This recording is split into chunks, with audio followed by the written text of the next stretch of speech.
Dear student and friends, पिछले lecture में मैंने आपको शैशवावस्था के बारे में बताया था।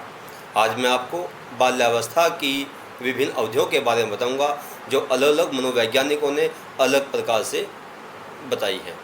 जिसमें पहले मनोवैज्ञानिक हैं कोलसैनिक, जिन्होंने बाल्यावस्था को 3 भागों में विभाजित किया। पहली अवस्था उन्होंने कही कि पूर्व बाल्यावस्था, जो 30 माह से लेकर के 5 वर्ष तक की उनके द्वारा मानी गई है। इसके अलावा उन्होंने मध्य बाल्यावस्था का एक कंसेप्ट यहाँ पर प्रस्तुत किया, जो उन्होंने कहा कि यह इसकी अवधि 5 वर्ष से लेकर के 9 वर्ष तक की होती है। तीसरी अवधि जो उन्होंने बताई वो है उत्तर बाल्यावस्था, जो होती है 9 वर्ष से लेकर के 12 वर्ष तक। इस प्रकार से मनोवैज्ञानिक कोलसैनिक ने बाल्यावस्था को 3 भागों में विभाजित किया। इसके अलावा मनोवैज्ञानिक रोस ने बाल्यावस्था को 2 भागों में विभाजित किया। पहली है प्रारंभिक बाल्यावस्था, जो 3 वर्ष से लेकर के 6 वर्ष तक मानी गई है।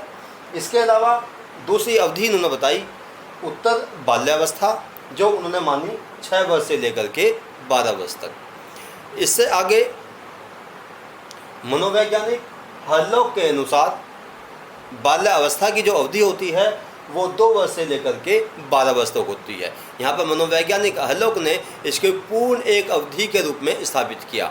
हालांकि उनकी किताब में कई जगह इस बात को प्रस्तुत किया गया कि बाल्यावस्था जो है वह 2 भागों में विभाजित होती है, 2 वर्ष से लेकर के 6 वर्ष तक और 6 वर्ष से लेकर के 12 वर्ष तक।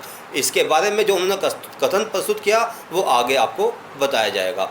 इसके अलावा अर्नेस्ट जोन्स नाम के मनोवैज्ञानिक ने बाल्यावस्था की अवधि 6 वर्ष से लेकर के 12 वर्ष तक मानी है। इससे आगे बढ़ते हैं, सेले नाम के मनोवैज्ञानिक ने जो बाल्यावस्था की अवधि है वो 5 वर्ष से लेकर के 12 वर्ष तक डिसाइड किया है। यानी कि जो उन्होंने अध्ययन कार्य किए, उन अध्ययन कार्यों के आधार पर उन्होंने बताया कि जो बाल्यावस्था है उसकी अवधि 5 वर्ष से लेकर के 12 वर्ष तक होती है। इसके अलावा शिक्षा शास्त्री रूसो ने यह अवधि जिस प्रकार से सेले ने बताई है उसी प्रकार से उन्होंने भी बताया था, 5 वर्ष से लेकर के 12 वर्ष तक। तो विद्यार्थियों, यहाँ पर देखें हल्लेक नाम के मनोवैज्ञानिक ने किस प्रकार से बाल्यावस्था की अवधि को स्पष्ट किया। उन्होंने कहा कि उत्तर बाल्यावस्था 6 वर्ष की आयु से लेकर यौनिक परिपक्वता के आरंभ होने तक 11 या 12 वर्ष के बीच होती है। यानी कि यहाँ पर उन्होंने बताने का प्रयास किया कि जो उत्तर बाल्यावस्था है वह 6 वर्ष से प्रारंभ होती है और यौनिक परिपक्वता तक चलती है, और वो यौनिक परिपक्वता की जो अवधि उन्होंने मानी है वह है 11 वर्ष या 12 वर्ष के मध्य में। तो यहाँ पर उन्होंने बाल्यावस्था को 2 भागों में डिवाइड किया। प्रारंभिक बाल्यावस्था जो 2 वर्ष से लेकर के 6 वर्ष तक होती है, और उत्तर बाल्यावस्था जो 6 वर्ष से लेकर के 11 या 12 वर्ष की अवधि तक होती है। इसके अलावा कुछ कथन आपके सामने यहाँ पर प्रस्तुत होंगे जो प्रतियोगी परीक्षाओं के लिए बहुत ज़्यादा महत्वपूर्ण होते हैं, और विद्यार्थियों किसी भी एक किताब में आपको इतने सारे कथन उपलब्ध नहीं हो पाएंगे। इसीलिए मैंने सारे कथन यहाँ पर स्पष्ट रूप से आपके सामने रखने का निर्णय लिया है। मुझे उम्मीद है कि आपको ये चीज़ पसंद आएगी।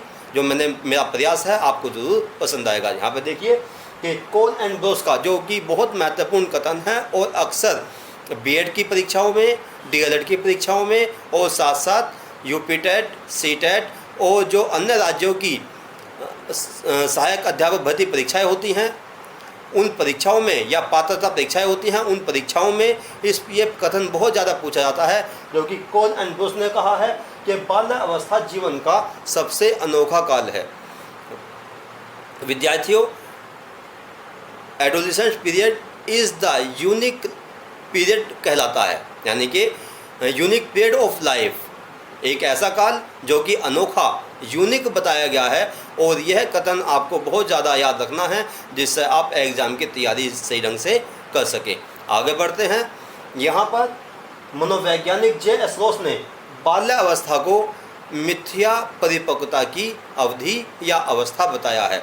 मिथ्या परिपक्वता क्यों बताया गया यहाँ पर? जे.एस. रोस का मानना ये था कि इस अवस्था में बालक, यानी कि जब वह 10-11 साल की अवधि में आता है तो उस समय बालक ना तो पूर्ण रूप से परिपक्व होता है और ना ही वह बालक बच्चा होता है, ना छोटा बालक होता है।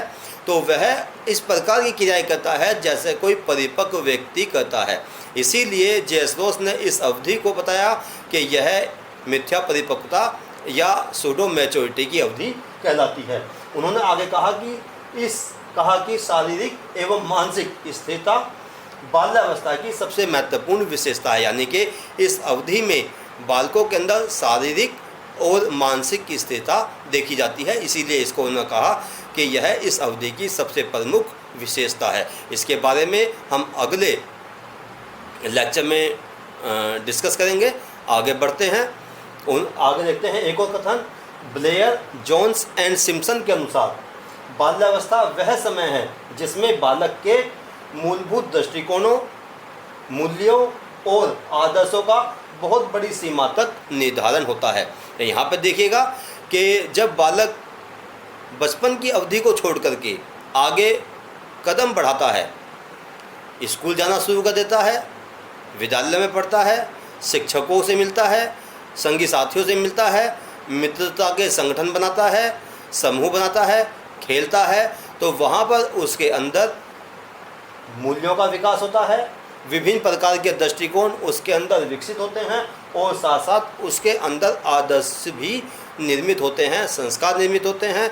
और जैसा कि मैंने आपको पहले ही बताया था कि परिवार के संस्कार, परिवार के आदर्श, उनके परंपराएं, उनके रीति रिवाज, और साथ साथ जब वह स्कूल में जाता है और वहाँ पर जा कर के उसको विभिन्न संस्कृतियों के या विभिन्न संस्कारों वाले या विभिन्न वर्गों वाले या अलग धर्मों वाले बालक मिलते हैं, तो उसके अंदर विभिन्न दृष्टिकोणों का विकास होता है, यानी कि अलग प्रकार की विचारधाराएं बनती हैं, नए जीवन मूल्यों का निर्माण होता है और साथ साथ उसके अंदर नवीन आदर्शों का निर्माण भी होता रहता है। इसीलिए इस अवधि को कहा गया है कि यह बहुत बड़ी सीमा तक इन मूल्यों का, इन दृष्टिकोणों का और इन आदर्शों का निर्माण बालक के अंदर होता है। इससे आगे बढ़ते हैं। यहाँ पर शैशवावस्था विकास की नींव है, यानी कि शैशवावस्था वह काल है, वह समय है, वह अवस्था है जो कि विकास की नींव कहलाता है, और उससे आगे बढ़ते हुए बाल्यावस्था विकास का आधार माना जाता है।